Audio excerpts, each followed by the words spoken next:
Guys आज का video इतना महत्वपूर्ण है कि अगर आपने इसको स्किप किया या फिर छोड़ने का प्रयास किया तो फिर से आप क्या है कि दूसरों से पूछते रहोगे।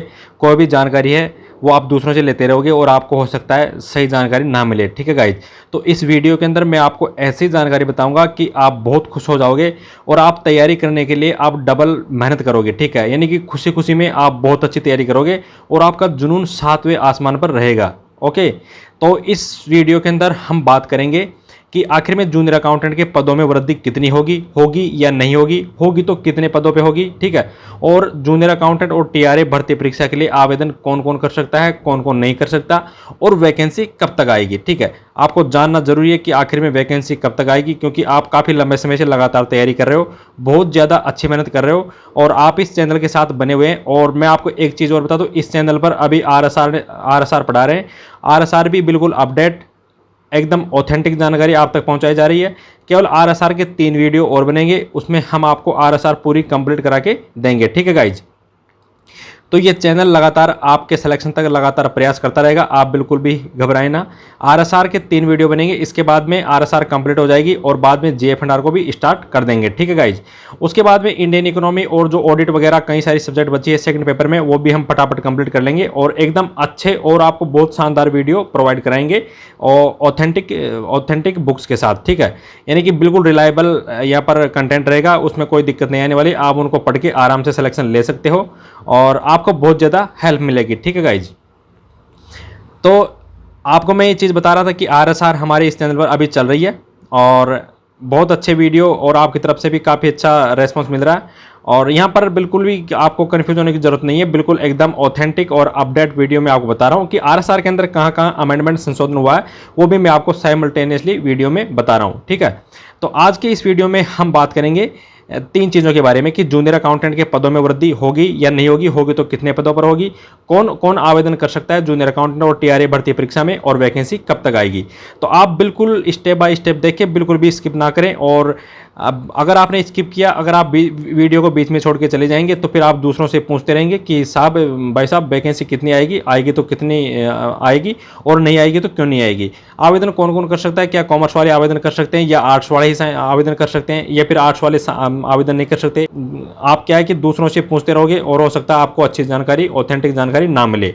ठीक है, तो गाइज जैसा कि आपको पता है कि आज 6 मई 2022 है। ठीक है, और मैं आपको बताऊंगा कि जूनियर अकाउंटेंट के पदों में वृद्धि होगी या नहीं होगी। ठीक है, उससे पहले आप ये स्टेप जान लें कि अभी क्या है वर्तमान में क्या प्रोसेस है। ठीक है, जो जूनियर अकाउंटेंट जो 2013 के बैच के बने थे ना, उनके लिए एक प्रावधान कर रखा है कि यदि उनकी 5 वित्त वर्ष की अगर नौकरी हो गई, ठीक है, यदि उन्होंने 5 वित्त वर्ष तक सेवा कर ली तो उनका प्रमोशन तभी किया जाएगा जब उनकी 5 वित्त वर्ष की जॉब हो जाएगी। ठीक है, लेकिन हमारी मांगे थी और राजस्थान अकाउंटेंट एसोसिएशन ने भी मांग रखी कि सरकार तक पहुंचाई, डीटीए तक पहुंचाई कि जूनियर अकाउंटेंट जो अभी 2013 के बैच के हैं उनको जो आपने ये प्रावधान कर रखा है कि उनको 5 वित्त वर्ष की जॉब होनी चाहिए तभी उनका प्रमोशन WO सेकंड पे किया जाएगा।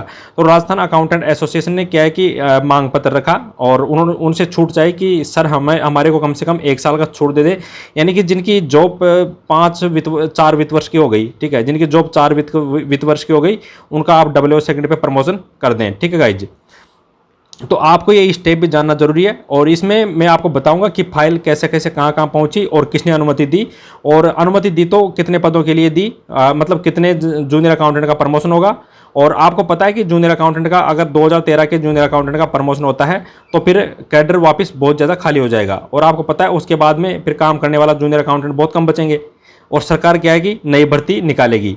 तो हो सकता है कि आपको इस वीडियो में बहुत अच्छी अपडेट मिल जाए और आप इस वीडियो को जरूर लगातार देखें। ठीक है गाइज, तो मैंने आपको बताया कि आपको ये जानना जरूरी है कि आखिर में ये प्रमोशन वाली जो फाइल है, जो छूट मिली है 1 साल की, ये फाइल वर्तमान में कहाँ पर है और किस किस स्टेप से कहाँ कहाँ पहुँची, क्योंकि जिस स्टेप पे फाइल होती है उस हिसाब से त्वरित कार्रवाई होती है, क्योंकि एक्शन होता है प्रमोशन के लिए। ठीक है, तो आपको ये जानना जरूरी है कि प्रमोशन कब होगा, जो 2013 बैच के जूनियर अकाउंटेंट है उनका प्रमोशन आखिर कब होगा और फाइल किस स्तर पे पड़ी है। आप ऐसा क्यों जानना चाहोगे, क्योंकि फाइल जिस स्तर पर पड़ी है ना, जिस स्तर पर अभी प्रोसेस में है, तो उसी से आपको पता लगेगा कि वास्तव में प्रमोशन कितना जल्दी होगा, 1 महीने 2 महीने में होगा या फिर 6 महीने में होगा। और जितना अगर प्रमोशन के आदेश जितना जल्दी आ जाएंगे तो कैडर भी खाली हो जाएगा और नई वैकेंसी आने की संभावना बन जाती है। ठीक है गाइज, तो देखिए सबसे पहले मैं आपको ले चलता हूँ इस प्रोसेस के बारे में कि आखिर फाइल कहाँ से कहाँ पहुँची प्रमोशन के लिए। जो 2013 बैच के जो जूनियर अकाउंटेंट है उनका प्रमोशन WO सेकंड पे, यानी कि जूनियर अकाउंटेंट से WO सेकंड पे करने के लिए फाइल कैसे कैसे कहाँ कहाँ पहुंची और वर्तमान में किस स्तर पर फाइल प्रोसेस में है। ठीक है गाइज, तो देखिए जो राजस्थान अकाउंटेंट एसोसिएशन होता है, ये एक ऐसा संगठन है जो जूनियर अकाउंटेंट से लेकर राजस्थान लेखा सेवा के अधिकारियों की मांग को DTA और सरकार तक पहुंचाता है। ये अकाउंट्स कैडर का एसोसिएशन है। ठीक है, तो राजस्थान अकाउंटेंट एसोसिएशन ने अपनी मांग रखी, मांग पत्र में DTA को लिखा कि DTA जी हमारे जो 2013 बैच के जूनियर अकाउंटेंट है उनको आपने आपकी गाइडलाइन है कि 5 वित्त वर्ष की जॉब हो जाएगी जिन जूनियर अकाउंटेंट की, उनके बाद भी उनका WO सेकंड पे प्रमोशन किया जाएगा। ठीक है, तो राजस्थान अकाउंटेंट एसोसिएशन ने मांग की कि सर आप हमारे को 1 साल की छूट दे दें, इन जो 2013 के बैच के जो जूनियर अकाउंटेंट है उनको 1 साल की छूट दे दें और इनकी 4 वित्त वर्ष की नौकरी होते ही इनको WO सेकंड पे प्रमोट कर दें। ठीक है, बाद में क्या हुआ कि राजस्थान अकाउंटेंट एसोसिएशन ने जो राजस्थान में जो वर्तमान में सरकार है उन्हीं सरकार के MLA से और जो विपक्ष में जो बैठते हैं MLA उनसे भी रिक्वेस्ट की, उन MLA से रिक्वेस्ट की कि आप अपनी डिजायर मतलब MLA की डिजायर से अपनी बात रखवाई। MLA जो भी है राजस्थान सरकार के उनको बोला कि आप CM तक, जो चीफ मिनिस्टर है अपने राजस्थान के गहलोत जी, उन तक आप अपनी बात पहुंचाएं और बात ये पहुंचाएं कि जो जूनियर अकाउंटेंट है उनका जो 5 वित्त वर्ष का जो आपने प्रावधान कर रखा है कि 5 वित्त वर्ष की जॉब होते ही उनको WO सेकंड पे बाद में प्रमोट किया जाएगा, तो आप उसको 5 के बजाय 4 वर्ष करवाने का श्रम करावें। ठीक है गाइज, तो राजस्थान अकाउंटेंट एसोसिएशन ने अपना मांग पत्र द्वारा अपनी बात रखी। ठीक है, कैसे कैसे रखी?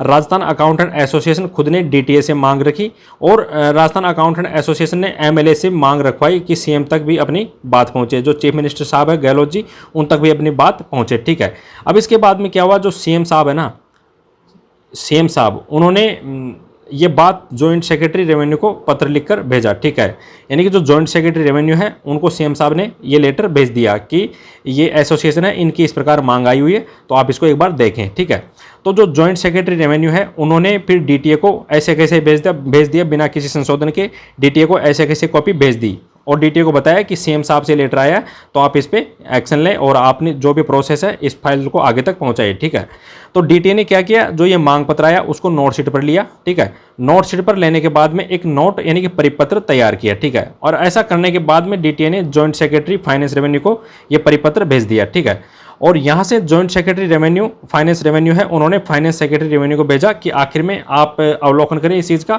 कि वास्तव में राजस्थान सरकार की जो वित्तीय स्थिति है वो क्या राजस्थान की वित्तीय स्थिति इस प्रकार की है कि अगर जूनियर अकाउंटेंट को WO सेकंड पे प्रमोट कर दें तो हम क्या उनको पैसा दे पाएंगे। ठीक है, तो यहाँ से फिर फाइनेंस सेक्रेटरी रेवेन्यू से ये फाइल पहुंची एडिशनल चीफ सेक्रेटरी फाइनेंस के बाद, और एडिशनल चीफ सेक्रेटरी फाइनेंस ने फिर DOP डिपार्टमेंट ऑफ पर्सनल, ठीक है, वहाँ पर इनको एडिशनल चीफ सेक्रेटरी ने DOP को फाइल भेज दी। ठीक है, DOP का मतलब है डिपार्टमेंट ऑफ पर्सनल। ठीक है, तो DOP को फाइल भेज दी और अंत में DOP को तय करना था कि आखिर में ये मांग इनकी जायज़ है या नहीं। ठीक है, क्या ऐसा करने में राजस्थान सरकार सक्षम है, क्या वित्तीय और आर्थिक स्थिति से सक्षम है? तो DOP ने बोला कि डन, ठीक है, कोई दिक्कत नहीं है, आप इनको 1 वर्ष की छूट दे दें, मतलब जो जूनियर अकाउंटेंट जिनकी 4 वित्त वर्ष की जॉब हो चुकी है आप उनको WO सेकंड पे प्रमोट कर सकते हो, नो इशू इज देयर। ठीक है गाइज, तो बाद में इन्होंने डन कर दिया और परमिशन दे दी। ठीक है, अब आपको ये जानना जरूरी है कि अब फाइल कहाँ पे है। ठीक है, मैंने आपको प्रोसेस बताया कि फाइल कहाँ से कहाँ घूमी। ठीक है, अब ये जो डिपार्टमेंट ऑफ पर्सनल है, जो DOP है, इन्होंने परमिशन देने के बाद परमिशन दी और फाइल कहाँ पहुँचा दी, ये देखिए, ये बिल्कुल एरो जा रहा है, ये एरो कहाँ गया, DTA के पास, यानी कि वर्तमान में अब फाइल DOP से DTA आ गई और अब आपको पता है कि अब कोई भी अड़चन नहीं है, बिल्कुल भी सारा रास्ता साफ हो गया, कोई बिल्कुल भी दिक्कत नहीं है, अब प्रमोट किया जा सकता है। जो 2013 बैच के जो जूनियर अकाउंटेंट है, ठीक है, तो उनका अब प्रमोशन किया जा सकता है और मैं आपको बताऊंगा कि प्रमोशन कितने जनों का हो सकता है और जितना प्रमोशन होगा उतनी वैकेंसी आपके बढ़कर आने की पूरी संभावना है। ठीक है गाइज, तो आप बिल्कुल वीडियो में अंत तक बने रहें, बिल्कुल भी स्किप ना करें और वीडियो को सुनने का आनंद लें। ठीक है गाइज, तो ये मैंने आपको प्रक्रिया बता दी कि प्रक्रिया में फाइल कहाँ से कहाँ पहुंची। तो वर्तमान में DOP से ये फाइल बिल्कुल डन हो गई, परमिशन मिल गई और DTA के पास ये फाइल आ गई। ठीक है गाइज, अब कोई भी दिक्कत नहीं है। अब सरकार कभी भी आदेश निकाल सकती है। 2013 के बैच के जो जूनियर अकाउंटेंट है उनका प्रमोशन का डबल सेकंड पे प्रमोशन करके, यानी कि जो जूनियर अकाउंटेंट है 2013 बैच के, उनको डबल सेकंड पे प्रमोट किया जा सकता है। ठीक है गाइज, कोई दिक्कत नहीं आएगी, ये सारे काम बिल्कुल डन हो गया। अब मैं आपको बताऊंगा कि आखिर में वैकेंसी कितनी आएगी और आपको कितने पद देखने को मिल सकते हैं और बढ़कर। ठीक है गाइज, इससे पहले मैं आपको ये मैंने आपको बता दिया कि पहले पाँच वित्त वर्ष का प्रावधान था कि जो भी जूनियर अकाउंटेंट है उनको डबल सेकंड तक जाने से पहले कम से कम जूनियर अकाउंटेंट के पद पर 5 वित्त वर्ष की जॉब का अनुभव होना चाहिए। लेकिन सरकार ने अब 5 वित्त वर्ष की जगह कितना कर दिया, 4 वित्त वर्ष। ठीक है, यानी कि 4 वित्त वर्ष तक जिस जूनियर अकाउंटेंट ने अपनी जॉब कर ली, 4 वित्त वर्ष का अनुभव है, वो आराम से डबल सेकंड बन सकता है, कोई दिक्कत नहीं है। अब देखिए गाइज, मैं आपको यहाँ पर बता देता हूँ कि आखिर में 2013 जो बैच के जो जूनियर अकाउंटेंट हैं उनको पोस्टिंग मिली थी जुलाई 2017 में। ठीक है, तो जुलाई 2017 से लेकर 31 मार्च 2018 तक, यानी कि वैसे तो वित्त वर्ष 1 अप्रैल 2017 से 31 मार्च 18 तक चला। ठीक है, ये वाला वित्त वर्ष। लेकिन अप्रैल, मई और जून 3 महीने तो हमारे को पोस्टिंग मिली नहीं, 3 महीने तो खाली निकल गए। हमारे को पोस्टिंग मिली जुलाई 2017 में। ठीक है, तो हमने जॉब स्टार्ट करना शुरू किया जुलाई 2017 से स्टार्ट किया। ठीक है, तो 31 मार्च 2018 तक ये 31 मार्च 2018 पे यहाँ पर वित्त वर्ष पूरा हो गया। ठीक है, लेकिन हमने पूरे वित्त वर्ष तो नौकरी नहीं की ना। 1 अप्रैल 2017 से अगर हम 31 मार्च 2018 तक नौकरी करते तो हमारा एक वित्त वर्ष जॉब का हो जाता, लेकिन हमारे को पोस्टिंग जुलाई 17 में मिली। ठीक है, तो ये हमारा वित्त वर्ष कंप्लीट नहीं हुआ था। ठीक है गाइज, ये मैंने क्रॉस का निशान लगा रखा है। अब हमने कितने आज यानी कि 6 मई 2022 तक कितने वित्त वर्ष की जॉब कर ली, मैं उसके बारे में बताऊंगा। देखिए, 1 अप्रैल 2018 से 31 मार्च 2019 तक पहला वित्त वर्ष हो गया। ठीक है, फिर 1 अप्रैल 2019 से लेकर 31 मार्च 2020 तक दूसरा वित्त वर्ष हो गया। ठीक है, एंड देन 1 अप्रैल 2020 से 31 मार्च 2021 तक तीसरा वित्त वर्ष हो गया। ठीक है, और फाइनली 1 अप्रैल 2021 से 31 मार्च 2022। ठीक है, अभी कौन सा महीना चल रहा है, 5वां, यानी कि मई का महीना चल रहा है, और 31 मार्च 2022 को ही हमने 4 वित्त वर्ष पूरे कर लिए। ठीक है गाइज, तो अब सरकार ने परमिशन दे दी, तो अब तो कोई दिक्कत नहीं है, यानी कि प्रमोशन होना निश्चित तय है। ठीक है गाइज, और इसमें आज 6 मई 2022 हो गई, और ये जो आदेश है ये डीओपी से डीटीए को जो फाइल पहुंची है, अनुमोदन मिला है, अनुमति मिली है, वो 5 मई 2022 को, यानी कि कल का जो दिन था उसी दिन ये काम हो चुका था, यानी कि डीटीए के पास फाइल आ गई थी डीओपी से अनुमोदन होके। ठीक है, अनुमोदित होके डीटीए के पास फाइल आ गई थी। ठीक है गाइज, अब देखिए, अब मैं आपको बताऊंगा कि आखिर में कितने जूनियर अकाउंटेंटों का प्रमोशन होगा और किस प्रकार से आपकी कितनी वैकेंसी आ सकती है। ठीक है गाइज, तो देखिए, अभी वर्तमान में लगभग 1900 प्लस वैकेंसी, इतने पद खाली है, इतनी वैकेंसी खाली है। और आपको पता है कि अगर प्रमोशन, अब मैं आपको बताऊंगा कि वास्तव में प्रमोशन कितने का हो सकता है। देखिए, जो 2013 के बैच के जो जूनियर अकाउंटेंट है उनमें से लगभग 1500 से लेकर 1700 जनों का प्रमोशन होगा डब्ल्यू सेकंड पे। ठीक है, अगर 1500 से लेकर 1700 तक का प्रमोशन होता है तो 1900 के अंदर ये ऐड हो जाएगा। ठीक है, इतनी सीटें खाली हो जाएगी, क्योंकि सरकार के अंदर तो जूनियर अकाउंटेंट काम करेंगे। ठीक है, जो वित्त विभाग होता है उसके जो सिपाही होते हैं वो जूनियर अकाउंटेंट होते हैं, और बिना जूनियर अकाउंटेंट के सरकार आगे बढ़ नहीं सकती, कई सारी दिक्कतें आती है। ठीक है गाइज, तो इस 1900 के अंदर अगर यदि हम 1500 या फिर 1700 जोड़े तो वैकेंसी कितनी हो जाएगी, 3400 से लेकर 3600, यानी कि 3400 से लेकर 3600 तक वैकेंसी आने की पूरी संभावना बन जाएगी। और ये आपके लिए बहुत खुशखबरी है, और अब आप खुश हो जाइए, मुस्कुरा दीजिए, क्योंकि आप कैमरे की नज़र में नहीं बल्कि आप इस चैनल की नज़र में हो। ठीक है गाइज, तो आप 3400 से लेकर 3600 तक वैकेंसी आपको देखने को मिल सकती है, और ये बहुत ही बड़ी अपडेट है, बहुत बड़ी न्यूज़ है आपके लिए, मैंने आपको बता दी।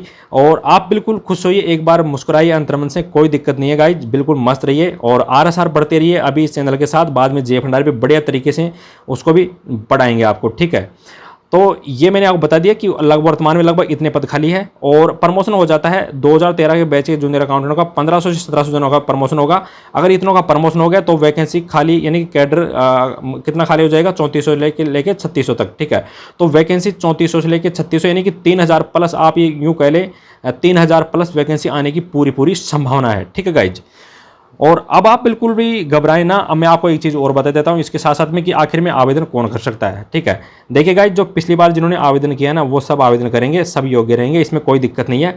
तो गाइज, अब आपको जानना ये जरूरी कि आखिर में आवेदन कौन कर सकता है। देखिए, जिन्होंने पिछली बार जिन लोगों ने आवेदन किया ना वो इस बार भी आवेदन करेंगे। ठीक है, कोई दिक्कत नहीं है, आर्ट्स वाला हो बच्चा, चाहे कॉमर्स वाला हो, चाहे साइंस वाला हो, है ना, उसमें बिल्कुल भी आप घबराएं ना, आप तैयारी करें। बहुत कम संभावना है कि केवल कॉमर्स वाले अलाउ रहेंगे इसके अंदर आर्ट्स वाले, कॉमर्स वाले, साइंस वाले, सभी जो भी पिछली बार जो अलाउ थे वो सब अलाउ रहेंगे, कोई दिक्कत नहीं है गाइज, यहाँ तक कोई दिक्कत नहीं आएगी आपको, ठीक है। और अब चीज़ है कि आखिर में वैकेंसी कब तक आएगी, ये भी बहुत ज़रूरी है, क्योंकि एग्ज़ाम तो सितंबर में संभावित है, लेकिन आखिर में वैकेंसी कब आएगी। अगर एग्ज़ाम सितंबर में होगी, अभी मई का महीना चल रहा है, तो मई, जून, जुलाई, अगस्त, यानी कि 4-5 महीने हैं आपके पास। तो ये वैकेंसी कब आएगी, कब एप्लीकेशन फॉर्म भरे जाएंगे, ठीक है। उसके बाद में कब सिलेबस आएगा, सिलेबस के बाद में फिर आपके लिए आपको टाइम भी मिलेगा, ठीक है। तो इसमें देखिए वैकेंसी इस माह के अंत तक या फिर अगले माह में, जहाँ तक है इस माह के अंत तक की नोटिफिकेशन आ जाएगा और वैकेंसी आने की पूरी पूरी संभावना है। और अब मैं आपको अब आप सोच रहे होंगे कि इस माह के अंदर अगर वैकेंसी आती है तो केवल 1900 पदों की आएगी, क्योंकि प्रमोशन तो हो सकता है 2 महीने बाद हो, यानी कि जो 1500 से लेके जो 1700 जूनियर अकाउंटेंट है उनका प्रमोशन हो सकता है अगले महीने हो, या फिर 2 महीने बाद हो, 6 महीने बाद हो सकता है ना ऐसा, अगर वैकेंसी इसी महीने में आ गई तो, ठीक है। लेकिन अगर वैकेंसी अगर इसी महीने में आ जाती है 1900 पदों की, और हमारा प्रमोशन 1500 लेके 1700 जनों का अगर 2 महीने बाद, 3 महीने बाद, 4 महीने बाद होता है, तो कोई दिक्कत नहीं है, तभी तो कैडर खाली होगा ना, बाद में सरकार ऐड कर देगी, इसमें कोई दिक्कत नहीं है। इसलिए आप खुशी खुशी बढ़िया तरीके से, बढ़िया जोश और जुनून के साथ तैयारी करो। और अभी हम RSR पढ़ा रहे हैं इस चैनल के ऊपर, आप एक बार RSR देखना, बिल्कुल मस्त तरीके से आपको RSR पढ़ा रहे हैं, और बिल्कुल अपडेट, जहाँ जहाँ अपडेट संशोधन हुआ है साइमल्टेनियसली हम अपडेट भी आपको बता रहे हैं। बिल्कुल निष्फिक्र रहें आप और बने रहें इस चैनल के साथ। RSR कंप्लीट होने के बाद में हम आपको पढ़ाएंगे GF अंडार, देन इंडियन इकोनॉमी, और जो भी ऑडिट और बिजनेस मेथड जो भी सब्जेक्ट है वो सारी करवाएंगे, ठीक है गाइज। तो आज के वीडियो में सिर्फ इतना ही, और मैंने आपको इसीलिए ये फटाफट ये चीज़ें बताई है। तो आप बने रहें इस चैनल के साथ। Thank you for watching this video. जय हिंद, जय भारत।